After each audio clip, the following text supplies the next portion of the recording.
మరి సాక్ష్యం చెప్పిన బిడ్డల కొరకు మనము ప్రార్థన చేద్దాం. మరి ప్రతిరోజు కూడా మరి గంగవారం ప్రాంత ప్రజల కొరకు అలాగే మన సంఘ బిడ్డల కొరకు ప్రార్థన చేస్తూ ఉన్నాం. ఆ ప్రార్థన యొక్క ప్రతిఫలమే ఈరోజు ఈ కార్యం. దేవునికి స్తోత్రం. చాలా మంచిది. ఇంకా రానున్న దినాల్లో దేవుడు ఇంకా అద్భుతాలు ఆశ్చర్య కార్యాలు చేయబోతున్నాడు. సమయంలో మనము వాక్య సందేశంలోకి వెళ్దాం. మన మధ్యలో మరి సత్యపాల్ గారు ఒక 5 నిమిషాలు. మరి చాలా మంచిది. మనము ఈ సమయంలో కొద్ది నిమిషాలు వాక్యాన్ని విందాము. వాక్యము చాలా శ్రేష్టమైనది. వాక్యము చాలా విలువైనది. వాక్యమే మనను బ్రతికిస్తుంది. వాక్యమే మనను నడిపిస్తుంది. భక్తుడు అంటాడు, నేను గాఢాంధకారపు లోయలో సంచరించినను నీవు నన్ను విడవలేదు అంటాడు. కాబట్టి మనం ఎక్కడున్నా ఎలాంటి పరిస్థితుల్లో ఉన్నా దేవుని యొక్క వాక్యం మనను ఆదరిస్తుంది. దేవుని యొక్క వాక్యము మనను బలపరుస్తుంది.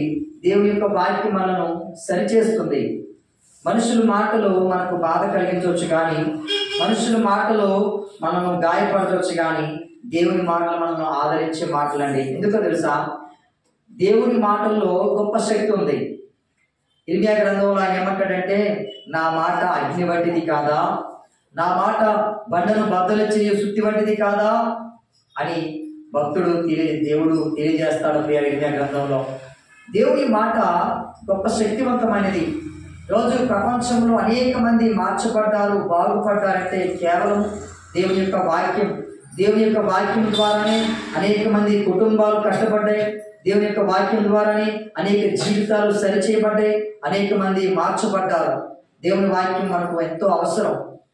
దేవుడు తాను ఎంతో మనల్ని ప్రేమించి తన వాక్కును ఈ లోకానికి పంపించాడు. ఆయనే ప్రభువైన యేసుక్రీస్తు వారు. అందరూ చెప్పండి కూడా దేవుని యేసుక్రీస్తు వారిని వాక్యంగా ఈ లోకానికి పంపించాడు. ఆయన వాక్యంగా పంపించాడు.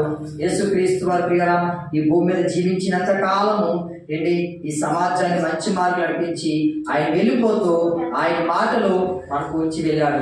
కనుక ఆ మాటలు వినడానికి మనము ఆశ కలిగి ఉందాం. దేవుని మాటలు వినడానికి మనము తృష్ణ కలిగి ఉందాం. ఈ సమయంలో చిన్న ప్రార్థన చేసుకొని వాక్య సందేశానికి వెళ్తాను. దయచేసి ఎవరు కూడా మరి అనాలోచనగా కానీ డిస్టర్బెన్స్గా కానీ ఉండొద్దండి. అది మనకు చాలా ఆశీర్వాదానికి అడ్డుకట్టలు మనం వేసుకున్నట్టు. మేము కాకినాడ చర్చిలో మాట చెప్పాను, చర్చిలో సెల్ ఫోన్స్ రింగ్ అవ్వకూడదు. నా ఫోన్ కూడా నేను ఫ్లైట్ మోడ్లో పెట్టుకుంటాను. ఇందాక ఎవరో ఫాస్ట్ గారు ఫోన్ చేశారు, వెంటనే కట్ చేశానండి. ఇంకా పాటలు మాట్లాడుతున్నప్పుడు అక్కడ ఫోన్ చేశారు ఫాస్ట్గా. మనము దేవుని మందిరంలో ఉన్నప్పుడు డిస్టర్బెన్స్ ఉండకూడదు, క్రమంగా ఉండాలి.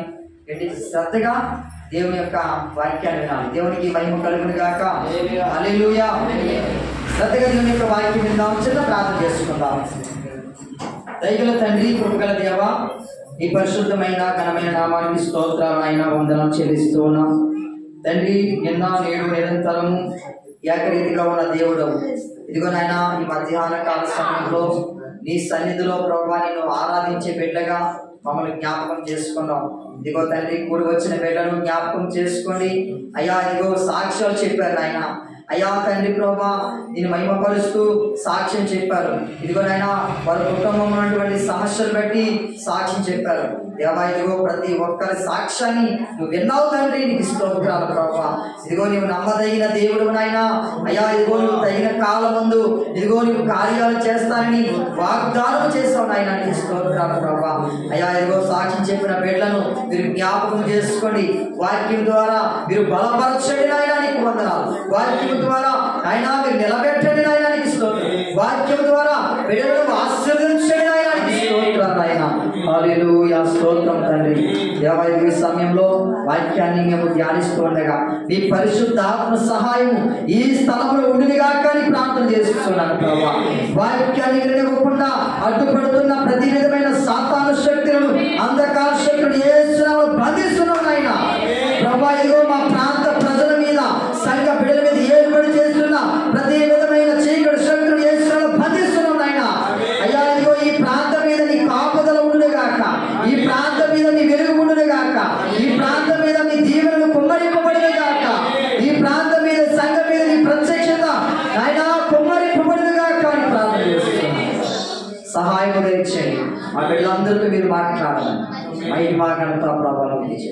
యేసు పరిశుద్ధ నామములో ప్రార్థనలు అడిగి వేడుకుంటున్నాము.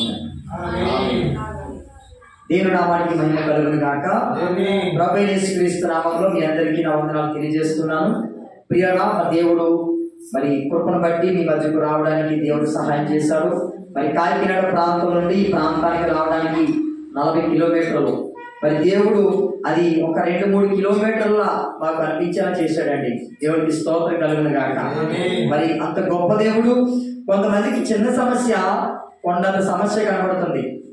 వారికి ఎవరంటే దేవుని మీద విశ్వాసం లేని వాళ్ళు. దేవుని విశ్వాసం ఉన్న వాళ్ళు కొండంత సమస్య ఉన్నా అది నాకు పెద్ద సమస్య కాదండి అంటారు. ఏంటి 40 కిలోమీటర్లు ఉన్నా దేవుడు మాకు ఇచ్చిన భారాన్ని బట్టి 2 కిలోమీటర్లే అన్నట్టుగా అనిపిస్తుంది నాకు. కనుక ప్రియరా, దేవుడే నడిపించేవాడు, ఆయనే మనలో కాచి సంరక్షించే దేవుడు. కనుక అటువంటి గొప్ప దేవుడిని మనం కలిగి ఉన్నాం. ఈ సమయంలో కొన్ని మాటలు నేను మీకు జ్ఞాపకం చేస్తాను. అందరూ కూడా శ్రద్ధగా వినవలసిందిగా నేను మీకు మనం చేస్తూ ఉన్నాను. అబ్రహాం గారి విషయంలో, అబ్రహాం గారి సందర్భంలో దేవుడు అబ్రహాం గారికి వాగ్దానం చేస్తాడు. వాగ్దానం చేసినప్పుడు అబ్రహాం గారికి కాస్త కూస్తూ దేవుడి మీద భక్తి ఉంది, కానీ శారమ్మ గారికి భక్తి లేదండి. ఆ సందర్భంలో ఈ వయసులో నేను బిడ్డలు ఎలా కంటాను అని శారమ్మ గారు ఆ ఆదికాండం 17వ అధ్యాయంలో మాటలు మనకు కనబడతాయి. ఆమె ఏం చేస్తుందో తెలుసా? నవ్వుతుంది. నవ్వుకి చాలా అర్థాలు ఉంటాయి. కొన్ని నవ్వు ప్రేమకు సూచనగా కనబడతాయి. ఏమండి, కొంతమంది స్మైల్స్గా నవ్వుతారు, జస్ట్ స్మైల్ ఇస్తారు, అది చాలా. కొంతమంది పక్క నవ్వుతారు. ఏమండి, నవ్వులో చాలా అర్థాలు ఉన్నాయి. కొన్ని నవ్వులు అపహాసించే నవ్వులు ఉంటాయి. వింటున్నారా? అపహాసించే నవ్వులు. క్లియరా? అబ్రహాం గారి విషయంలో దేవుడు గర్భఫలం ఇస్తానన్నప్పుడు శారమ్మ గారు నవ్వారు. దేవుడు ఏమన్నాడు తెలుసా? నమ్ముట నీ వలనైతే నమ్మువానికి సమస్తము సాధ్యము అని దేవుడు మాట్లాడాడు. ప్రియరా, నిజమే. నమ్ముట మన వల్ల అయితే, మనం నమ్మగలిగితే ఏంటి, అది ఎవరైతే నమ్ముతారో అది వారికి సాధ్యమవుతుంది. దేవునికి మహిమ కలుగును గాక. ప్రియరా, చాలా సందర్భాల్లో ఏంటి, నమ్మడం అంటే ఏంటి? విశ్వసించడము. నమ్మడం అంటే విశ్వాసం ఉంచడము. చాలా సర్వసాధారణంగా చాలా సందర్భాల్లో మనం కొంతమంది వ్యక్తులు నమ్ముతూ ఉంటాం. నమ్మి చివరికి మనమే మళ్ళీ చెప్తూ ఉంటాం, వాళ్ళు నమ్మి నేను మోసపోయినండి అని. కానీ మనుషులు నమ్మినట్టే కాదు. కానీ ప్రియరా, దేవుని యొక్క వాక్యం తెలియజేస్తుంది, నీ గురి, నీ విశ్వాసము, నీ నమ్మకము దేవుడి మీద ఉన్నప్పుడు దేవుడు నీ స్థితిని చూస్తున్నాడు, నీ పరిస్థితిని చూస్తున్నాడు. కనుక ఆయన నేను ఏం చేస్తాడు తెలుసా? ఆ పరిస్థితుల్లో నుంచి నేను విడిపించి ఉన్నతమైనటువంటి మార్గంలోనికి ఆయన మిమ్మల్ని నడిపిస్తూ ఉంటాడు. మీరు మనము మనుషుల మీద ఆధారపడుతూ ఉంటాము, కానీ దేవుని మీద మనము ఆధారపడము. సర్వసాధారణంగా చాలాసార్లు దేవుని గురించి వింటాం, వాక్యాన్ని చదువుతూ ఉంటాం, అనేక సార్లు మనం ప్రార్థన చేసుకుంటాం, కానీ ఒక్కొక్కసారి ఏంటి సరి అయినటువంటి విశ్వాసాన్ని మనం కలిగి ఉన్నాము. నేను అనుకున్నాను, ప్రభు ఈరోజు ఇక్కడ ఏ వాక్యం చెప్పాలి, మరి కాకినాడలో చెప్పిన వాక్యము మరి ఇక్కడ చెప్పాలని అనుకున్నప్పుడు కాకినాడలో ఈరోజు వాక్యము మా పిల్లలు అన్నారు, డాడీ ఈరోజు వాక్యం చాలా బాగుంది డాడీ అని చెప్పారు. నేను అనుకున్నాను, సరే అదే వాక్యాన్ని ఇక్కడ చెప్పాలనుకున్నాను. ఎందుకో దేవుడు ప్రేరేపించి, మీరు ఇంతమంది రాలేదు, ఇంకా మీరు సాక్ష్యాలు కూడా చెప్పలేదు, దేవుడు ప్రియరా ఒక వాక్యాన్ని చెప్పమని నన్ను ప్రేరేపించాడు. ఆ వాక్యాన్ని నేను మీకు జ్ఞాపకం చేస్తూ ఉన్నాను. ఏప్రిల్ రాసినటువంటి పత్రిక 11వ అధ్యాయం 1వ వచనం. ఏప్రిల్ రాసినటువంటి పత్రిక 11వ అధ్యాయం 1వ వచనం మనం చదువుతాం. విశ్వాసమున్నది నిరీక్షింపబడు వాటి యొక్క నిజస్వరూపమును అదృశ్యమైనవి ఉన్నవనుటకు రుజువునై ఉన్నది. దాన్ని బట్టియే చాలు ప్రియరా. ప్రియుడు అంటాడు, విశ్వాసం అనేది ఏంటంటే నిరీక్షింపబడు వాటి యొక్క నిజస్వరూపము. అంటే ఏదైతే మనం నిరీక్షిస్తున్నామో దాని యొక్క నిజస్వరూపమే విశ్వాసం. అప్పుడప్పుడు మనం చూడండి, కొన్ని సిటీస్ లో ఒక ఖాళీ సైట్ కనబడుతుంది. ఆ ఖాళీ సైట్ లో ఏమి ఉండదు, కానీ ఆ పక్కన ఒక బోర్డు ఉంటుంది. ఏమిటా బోర్డు? ఈ ఖాళీ సైట్ లో ఈ ఫ్లాట్లు కట్టి అమ్మబడును, డబుల్ బెడ్రూమ్, ట్రిపుల్ బెడ్రూమ్ అంటారు. అసలు ఖాళీగా ఉంటుంది సైటు, కానీ ఇక్కడ ఏం చేస్తాడు వాడు? ఒక పిక్చర్ వేస్తాడు, ఒక బొమ్మ వేస్తారు, డ్రాయింగ్ వేసి, ఒక ఫ్లెక్స్ వేసి, ఇదిగో బిల్డింగ్ ఇలా ఉండబోతుంది, ఇక్కడ ఇలాంటి ఎలివేషన్, ఇలాంటి కలర్స్, ఇలాంటి డిజైనింగ్, ఇలాంటి మోడల్ రాబోతుంది, లోపల హాల్ ఎలా ఉంటుంది, బెడ్రూమ్స్ ఎలా ఉంటాయి, లోపల ఫర్నిచర్ ఎలా ఉంటుందో మొత్తం అంతా కూడా మనకు అక్కడ కనబడుతుంది. నేను చూసినప్పుడు అనుకున్నాను, ఇక్కడ ఏమీ లేదు కదా, ఏమీ లేనప్పుడే ఇది ఎలా వచ్చింది అని నేను ఆలోచన చేసినప్పుడు దేవుని వాక్యం జ్ఞాపకం వచ్చింది. ఏంటో తెలుసా, మనం ఎప్పుడైతే ఈ స్థలంలో ఈ బిల్డింగ్ మీద కట్టగలను అని మనం విశ్వసిస్తామో, నమ్ముతామో, అదే పిక్చర్ వస్తుందండి, అదే నిజ స్వరూపం. దేవుడికి మహిమ కలుగును గాక. ఏంటి, మనం నిరీక్షింపబడి వాటి యొక్క నిజ స్వరూపమే విశ్వాసం. ఒక ఖాళీ స్థలం ఉండి ఇక్కడ ఏ కట్టాలంటే ఆ నిజ స్వరూపం బయటకు వస్తుందా? రాదు. అనేక మంది ఫ్లాట్స్ కొట్టారా? కొనరు. అనేక మంది ఏంటి ఆ నెంబర్స్ కాల్ చేస్తారా? చేయరు. కాబట్టి నేను ఏమంటానంటే, నువ్వు ఏదైతే విశ్వసిస్తూ ఉన్నావో, ఏదైతే నువ్వు నమ్ముతూ ఉన్నావో, దాని యొక్క నిజ స్వరూపాన్ని నువ్వు చూడాలి. దేవుడికి స్తోత్రం కలుగును గాక. దేవుడు నా జీవితంలో ఒక కార్యాన్ని చేయబోతూ ఉన్నాడు, దేవుడు నా జీవితంలో ఒక అద్భుతాన్ని చేయబోతున్నాడు, నా స్థితిగతులు మార్చబోతున్నాడు, నా పరిస్థితులు మార్చబోతున్నాడు ఆయన అని నువ్వు నమ్మినప్పుడు ఖచ్చితంగా దేవుడు ఆ కార్యాన్ని మనం చూస్తాం. ప్రియారా, ఏంటి, ఏ విధమైనటువంటి ఆధారం లేనప్పుడు అబ్రహాము ఏం చేశాడు? దేవుడు నమ్మాడు. అది అతనికి ఏమైంది? నీతిగా ఎంచబడింది. నోవహు తెలుసా మనందరికీ? నోవహు కూడా ప్రియరా ఆధారం లేని టైంలో ప్రియరా ఏంటి, వర్షం కురిపిస్తుందని చెప్పినప్పుడు అక్కడ ఓడ కడతాడు నోవహు. ఇలా ప్రేమ బైబిల్ గ్రంథంలో భక్తుల యొక్క జీవితాల గురించి మనం ఆలోచన చేస్తూ ఉన్నప్పుడు వారి జీవితాలు ఏంటి, అన్ని కూడా దేవుని మీదే ఆధారపడి కట్టుకున్నారు. వారి జీవితాలు అందరూ కూడా దేవుని మీద ఆధారపడే వారు కొనసాగారు, దేవుని మీద ఆధారపడే వారి జీవితాలు కొనసాగించుకుంటూ వెళ్ళారు. అందుకే వారి జీవితంలో అత్యధికమైనటువంటి మేలు చూసాం, వారి జీవితంలో కూడా గొప్ప అద్భుతాలు మనం చూసాం. సర్వసాధారణంగా కొన్ని సార్లు మనమే నమ్మలేమండి.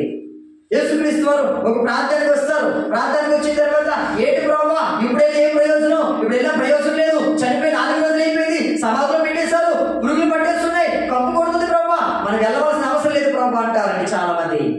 అక్కడ నుండి పడే శిష్యులు యేసుక్రీస్తు వారు అక్కడికి వెళ్తారు, వెళ్ళి నేను వెళ్ళవలసి ఉన్నది ఎక్కడికి అని చెప్పి ఏంటి, యేసుక్రీస్తు వారు లాజరు లేపగలడు నమ్మాడు కాబట్టి, ఆ నిజ స్వరూపాన్ని ఆయన విశ్వసించాడు కాబట్టి అక్కడికి వెళ్ళాడండి.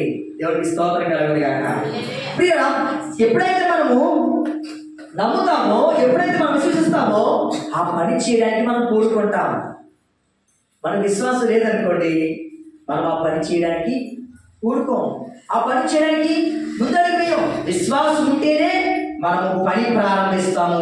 ఎప్పుడైతే మనం విశ్వాసంతో మనము పని ప్రారంభించామో కొనసాగించేవాడు ఆయన.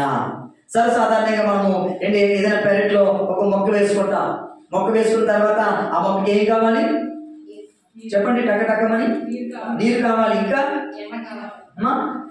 మట్టి కావాలి, మళ్ళీ మంచి నేల కావాలి, ఇంకా ఎండ తగలాలి. దేవునికి స్తోత్రం. ఇంకేం కావాలి? ఆ మొక్క ఏ మేకలు, గేదెలు, ఆవులు, పందులు ఏం తినేయకుండా ఒక ప్రొటెక్షన్ కావాలి, దానికి ఒక సంరక్షణ, ఒక కంచి కావాలి. ఏంటి 4 విషయం మీకు అర్థమయ్యాయి కదా? ఇప్పుడు మీరు ఒక మొక్క వేశారు, దానికి ప్రతిరోజు నీళ్ళు వేస్తున్నారు, దానికి ఎండ కూడా తగిలి సూర్యరశ్మి పడేలా చేస్తున్నారు. ఏంటి దానికి ఇంకేంటి మంచి నేల కూడా వేస్తున్నారు, ఇంకా మనకి ఎరువులు బాగా ఉంటాయి కదా ఇక్కడ, ఈ మంచి మందు కూడా ఆ మొక్క వేస్తున్నారు. ఇంకేం చెప్పారు లాస్ట్ లో? ప్రొటెక్షన్. దాని చుట్టూ కంచి వేశారు. సరిపోతుందా?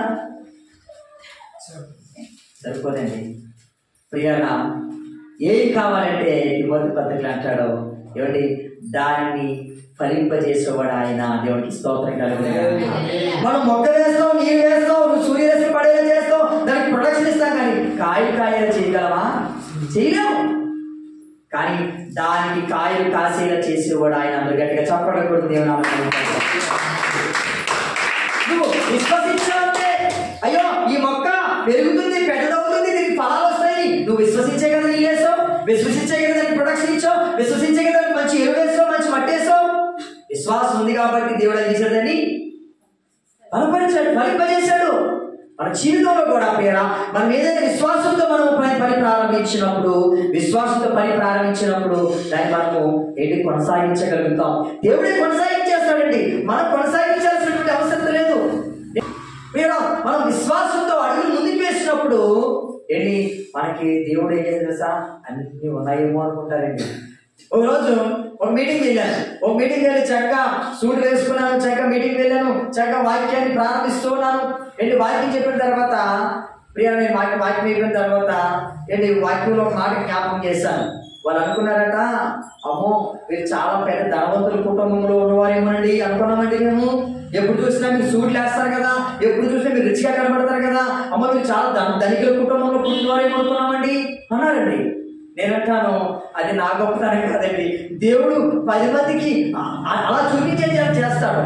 మనము దేవుడి మీద దేవుడిలో విశ్వాసం ఇచ్చి ముందుకు వెళ్ళినప్పుడు ఏంటి మనకు వెనక ముందు ఏమి లేకపోయినా దేవుడు ఏం చేశాడు తెలుసా? చూడండి ప్రియరా, మనము దేవుడి విశ్వాసం ఉంచినప్పుడు నువ్వు ఎందుకు పనికిరాని దానివైనా, ఎందుకు పనికిరాని వాడివైనా, నీ వెనక ముందు ఎవరు లేకపోయినా దేవుడు నీ పక్షాన ఉన్నాడు కాబట్టి అనేక మంది నీకు భయపడేలా చేస్తాడు, అనేక మంది సహాయం వచ్చేలా చేస్తాడు, అనేక మంది దేవుడిని గొప్పగా చూపిస్తాడు. దేవుడికి స్తోత్రం కలుగును గాక. మన విశ్వాసం దేవుడికి ఉండాలి. ఎవరైతే గొప్ప ఉన్నారో వాళ్ళ వెనకాల తిరుగుదాం, మనకి కూడా గౌరవం వస్తుంది కదా.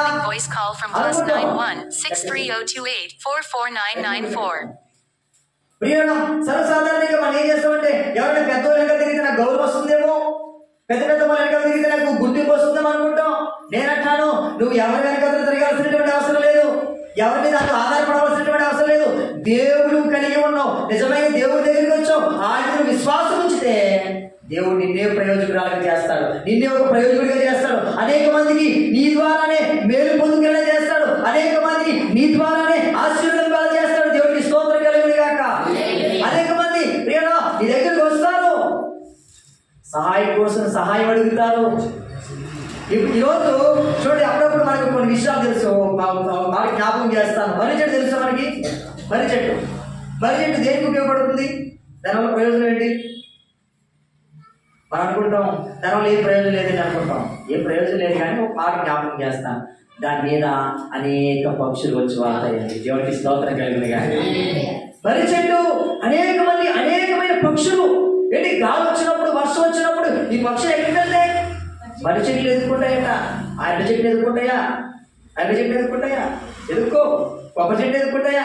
కొబ్బరి చెట్టు ఎదుర్కో. నీ చెట్టు ఎదుర్కొంటే మర్రి చెట్టు ఎందుకు పనికిరాదు అనుకున్నాం, మర్రి చెట్టు వల్ల ఏ ప్రయోజనం లేదనుకున్నాం. కానీ ఆ మర్రి చెట్టు ఎంతో విస్తీర్ణమైనటువంటి నీడనిస్తుంది. ఏంటి, ఆ మర్రి చెట్టు అనేకమైన పక్షులకు ఆశ్రయం ఇస్తుంది. ఒకవేళ ఎందుకు పనికిరాని మర్రి చెట్లా ఉన్నాను అని అనుకుంటున్నావేమో, నా బ్రతుకు ఒక మర్రి చెట్లాగా అయిపోయింది, నా వల్ల ప్రయోజనం లేదు, నా వల్ల ఉపయోగం లేదు అనుకుంటున్నావేమో. నీవు దేవుని విశ్వాసం ఉంచితే దేవుడు నిన్ను అనేక మందికి ఆశ్రయంగా మారుస్తాడు. దేవునికి మహిమ కలుగును గాక. మనకు విశ్వాసం ఉందా లేదా మనం ఎలా చూసుకోవాలి?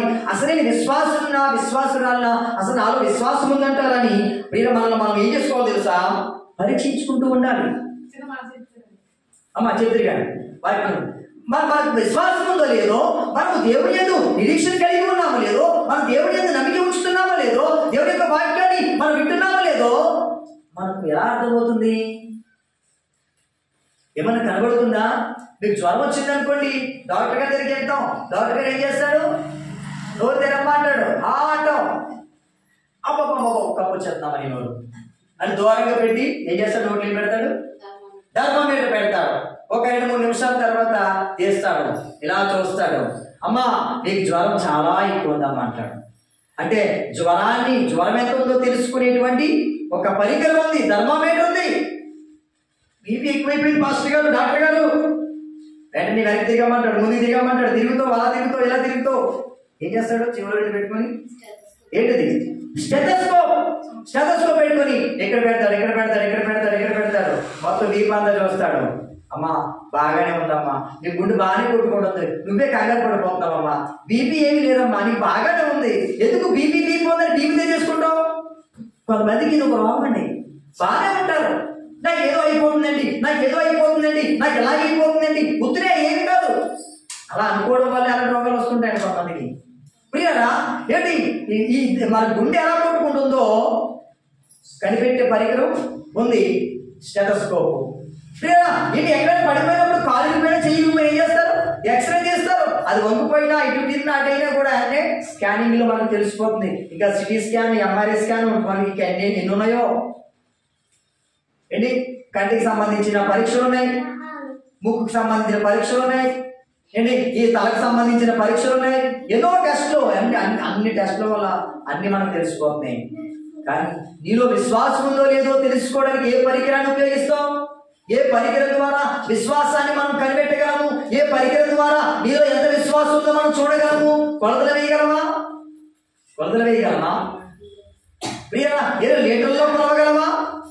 లీటర్లో కొలవలేము, కొలతలు వేయలేము. లీటర్లో కొలవలేము, కొలతలు వేయలేము. మరి ఈ విశ్వాసాన్ని మనం ఎలా పరీక్షించుకోవాలి? మనకు విశ్వాసం ఉందో లేదో మనం ఆలోచించాలి ప్రియరా. ఎందుకో తెలుసా? విశ్వాసం ఉందో లేదో మనకు తెలియకుండానే మన విశ్వాసులుగా చలామణి అయిపోతున్నామేమో.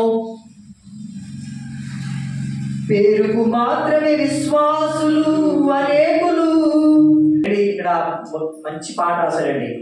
పేరు చాలా మంది విశ్వాసులు ఉంటారు, కానీ ఆయనకు అనుకూలంగా ఉండేవారు కొంతమంది. మన విశ్వాసం మనం ఎలా పరీక్షించుకోవాలో ఒక మాట జ్ఞాపకం చేస్తాను. కొరింథీయులకు రాసినటువంటి 2వ పత్రిక త్వరగా చేద్దాం. 13వ అధ్యాయం 5వ వచనం చదువుదాం. మీరు విశ్వాసము గలవారై ఉన్నారో లేదో మిమ్మును మీరే పరీక్షించుకొనుడి. మిమ్మల్ని మీరే పరీక్షించుకోండి. మీరు భ్రష్టులు కాని యెడల యేసుక్రీస్తు మీలో ఉన్నాడని మిమ్మల్ని మీరు గురించి ఎరుగరా? మీరరా, యేసుక్రీస్తు మనలో ఉన్నాడని మనం ఎరిగి ఉంటే మన విశ్వాసులమే. యేసుక్రీస్తు వారు మనలో లేకుండా మనం విశ్వాసులుగా చెప్పుకుంటూ ప్రియరా దేవుడి కార్యాలు చూడలేకుండా, దేవుని అద్భుతాలు చూడకుండా, దేవుని ఆశీర్వాదాలు, దేవుని మీ దీవెనలు మనం పొందకుండా నేను విశ్వాసురాలేనండి, నేను విశ్వాసిని అని అనుకుంటే క్రీస్తు మనలో ఉన్నప్పుడు దేవుడి కార్యాలను చూస్తాం. క్రీస్తు నీలో ఉన్నప్పుడు ఆ అద్భుతాలు చూస్తాం, ఆ మహత్కార్యాలు చూస్తాం, దేవుడి యొక్క ఆశీర్వాదాలు, దేవుడి యొక్క దీవెనలు పొందుకుంటాం. క్రీస్తు నీలో ఉన్నాడా లేదా అది దాన్ని బట్టి మన విశ్వాసం లేదా మనకు రుజువుపరచబడుతుందండి. క్రీస్తు నాలో ఉన్నాడా లేదా? క్రీస్తు నాలో ఉంటే నేను విశ్వాసనే. ఎవరు కాదన్నా ఉన్నాడు విశ్వాసమే. క్రీస్తు నీలో ఉన్నాడా?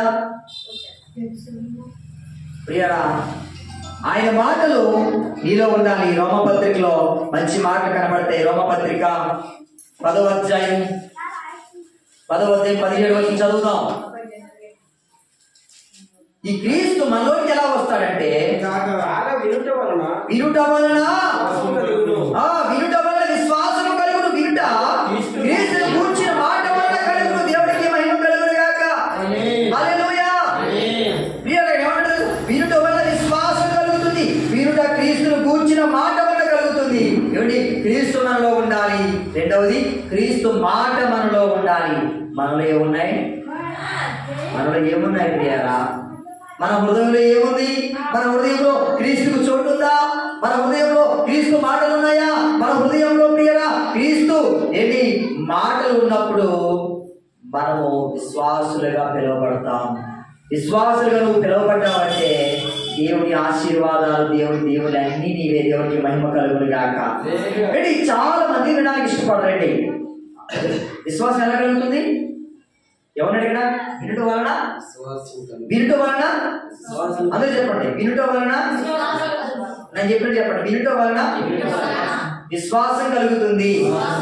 వినుట వలన విశ్వాసం కలుగుతుంది. ఇప్పుడు మనకు విశ్వాసం కలగాలంటే మనం ఏం చేయాలి? వినాలి.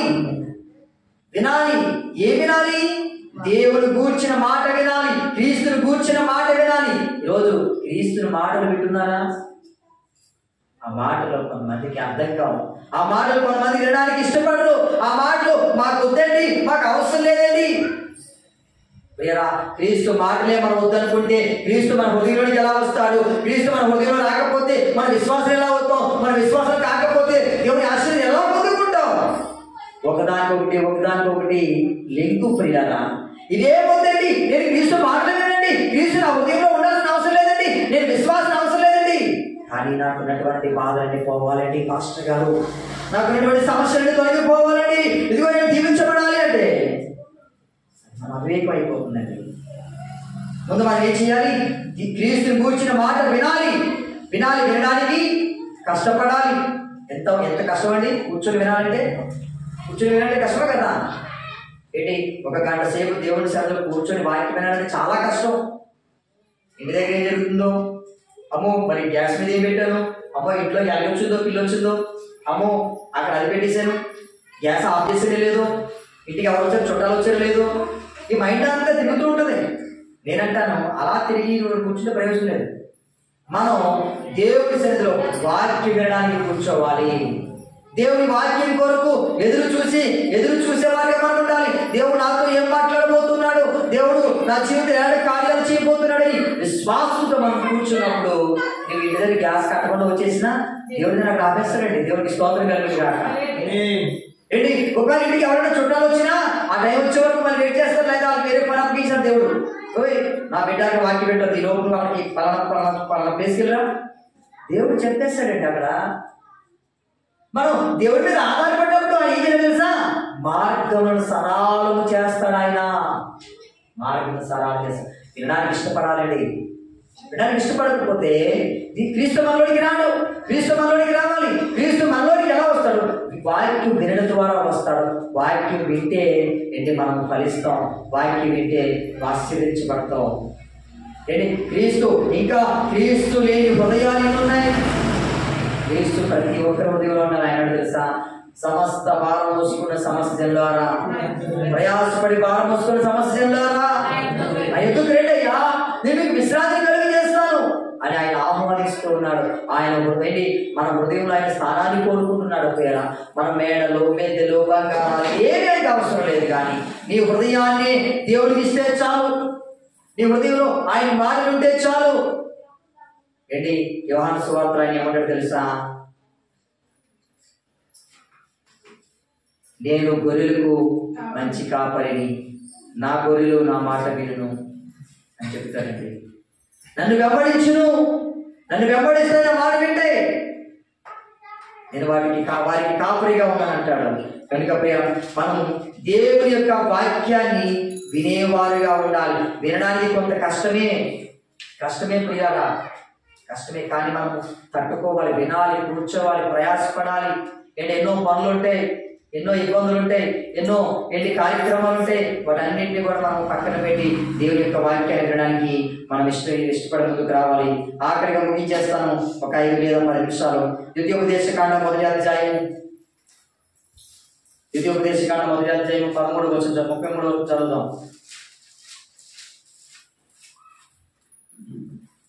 33వ వచనం. రాత్రి అగ్నిలోను పగలు మేఘంలోను మీకు ముందర నడిచిన మీ దేవుడు యెహోవా యందు మీరు విశ్వాసం ఉంచలేదు. ఇజ్రాయేల్ ప్రజల గురించి ఏమన్నాడు తెలుసా, ఇజ్రాయేల్ ప్రజల పట్ల దేవుడు చేసిన కార్యాలు ఎప్పటికీ ప్రపంచానికి అంత చిక్కట్లేదు. ఎప్పటికీ కూడా ప్రపంచానికి అంత చిక్కట్లేదు.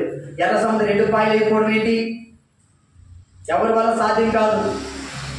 10 రకాల తెగుళ్ళు ఐగుప్తు మీదకి రావడం ఏంటి, ఆకాశం నుండి మన్నా కురిపించబడడం ఏంటి, బండలో నుండి నీళ్లు రావడం ఏంటి, ఇలా ఇజ్రాయేల్ ప్రజల పట్ల అనేకమైన మేలు చేశాడు. అనేకమైన శత్రులు చేశాడు. ఇజ్రాయేల్ ప్రజలను హత్య చేయాలని చంపేయాలని వస్తే వీరు చాలా కొద్దిమంది ఉండేవారు, కానీ వీళ్ళని ఓడించలేక వాళ్ళు హతమైపోయేవారు. అలాంటి అద్భుతాలు ఆశ్చర్య కార్యాలు దేవుడు ఇజ్రాయేల్ ప్రజల పట్ల చేశాడు. ఒక సందర్భంలో ఇజ్రాయేల్ ప్రజలు ప్రయాణమే వెళ్ళిపోతూ ఉంటే, ఇప్పుడైతే మనకు ఎవరు ఆయన పేరు థామస్ ఎడిసన్ అల్వా గారి ద్వారా ఆయన బైబిల్ చదివి ఆయన ప్రపంచానికి లైట్ కనిపెట్టాడు. ఏం కనిపెట్టాడు? ఆయన బల్బు కనిపెట్టాడు. ఎవరు?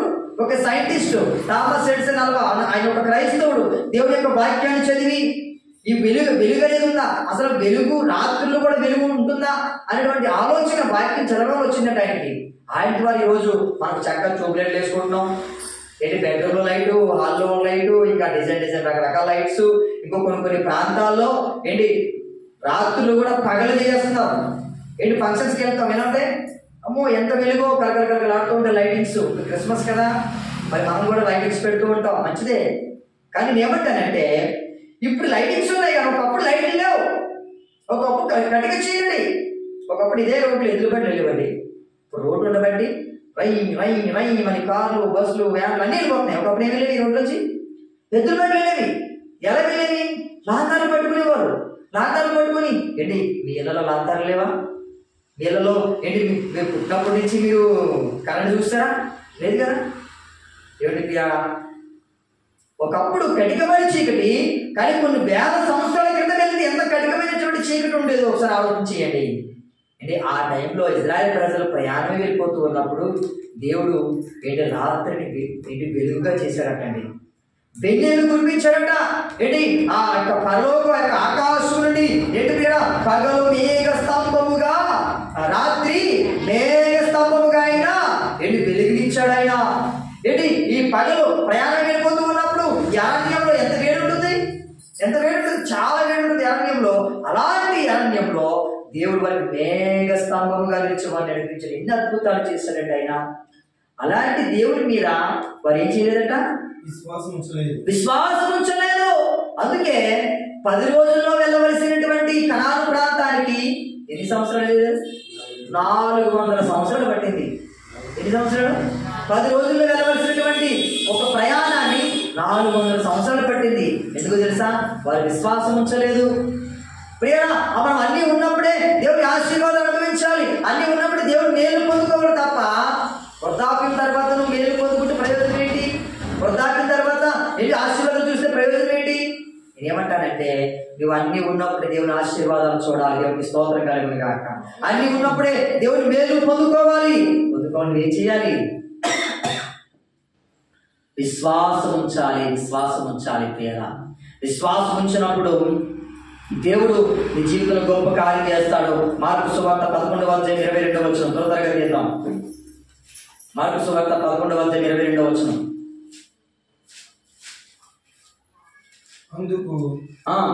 అందుకు యేసు వారితో ఇట్లనెను, మీరు దేవుని యందు విశ్వాసం ఉంచుడి. మనము సందేహింపక మనం ఏం చేయాలంటే విశ్వాసం ఉంచాలి. ప్రియరా, కాకినాడలో మేము స్థలం కొన్న తర్వాత ఏంటి ఇక మందిరము కట్టగలమా లేదా అనుకున్నాం. స్థలం కొన్న తర్వాత అయితే ఒకే ఒక చిన్న ఆశ అండి, నేను పని ప్రారంభిస్తాను, ఇది దేవుడు ఖచ్చితంగా చేస్తానని విశ్వాసం ఉంచాను. మేము కాకినాడలో మార్చి నెలలో పని ప్రారంభించాం. ఫిబ్రవరిలో స్థలం కొన్నాం, మార్చి నెలలో పని ప్రారంభించాం. ప్రియరా, ఏంటి సంవత్సరం తిరగకుండానే దేవుడు మమ్మల్ని అందులో నడిపించేశాడండి. ప్రియరా, ఇంకా సెంటరింగ్ ఇంకా స్లాబ్ వేయకముందే ఏంటి చర్చ్ ఓపెనింగ్ డేట్ కూడా నేను తీసుకున్నాను. ఇంకా స్లాబ్ వేయలేదు. సత్యపాల్ గారికి మాకు టెన్షన్, మరి స్లాబ్ వేయడానికి ఆయనే కదా, సత్యపాల్ గారే కదా. అక్కడ కాకినాడ చర్చికి చాలా ప్రయాసపడ్డారు. ఇంకా స్లాబ్ వేయలేదు, ఏమీ వేయలేదు. కానీ నేను కాకినాడ చర్చికి స్లాబ్ వేయడానికి డేట్ తీసుకోవడం జరిగింది. ఎందుకో తెలుసా? విశ్వాసం ఉంచాను. ఇది డిసెంబర్ క్రిస్మస్ కల్లా ఓపెనింగ్ అవ్వాలి. క్రిస్మస్ 25 కంటే ముందే ఓపెనింగ్ అవ్వాలి. క్రిస్మస్ కి మేము అక్కడ దేవుని ఆరాధించాలని ఎన్ని విశ్వాసంతో మేము పని ప్రారంభించినప్పుడు ప్రియరా, దేవుడు అద్భుతకరంగా మమ్మల్ని స్థలాన్ని నడిపించాడు. ఈరోజు చక్కగా గోడలు కట్టబడ్డాయి, చక్కగా గేట్ పెట్టుకున్నాం.